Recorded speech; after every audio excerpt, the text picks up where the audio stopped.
गावच्या विकासाच्या दृष्टिकोनातून एक तरुण युवकांना संधी दिली पाहिजे आणि या संधीमध्ये नक्की त्या संधीचं ते सोनं करतील आणि खरं वास्तविक त्या तालुक्यात असणारी ही राजधानी आणि याच्यात एक सर्व खेळीमेळीच्या वातावरणामध्ये आज हे कामकाज करत असताना सर्व राजकारण एकदा निवडणुकीपुरतं ठीक आहे, परंतु एकदा निवडणूक संपल्यानंतर सर्वजण एकत्रित येऊन खऱ्या अर्थाने या गावाचा विकास करणं हा दृष्टिकोन डोळ्यासमोर ठेवून आज एक चिपळूण सदस्य म्हणून त्यांची नेमणूक केलेली आहे.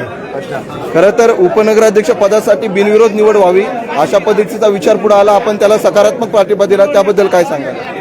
नाही, याचं कसं की एकदा सत्ता हे साधन आहे आणि ह्याकरता सर्व खेळीमेळीच्या विकासाच्या दृष्टिकोनातून या समाजाने ज्या वेळेला आपल्याला निवड केलेली असते तर आपण आपापसात एकमेकांचे मतभेद करण्यापेक्षा मनभेद होता कामा नये, तर त्या दृष्टिकोनातून एकत्रीकरणाचा हा आता आम्ही निर्णय घेतला आहे. धन्यवाद.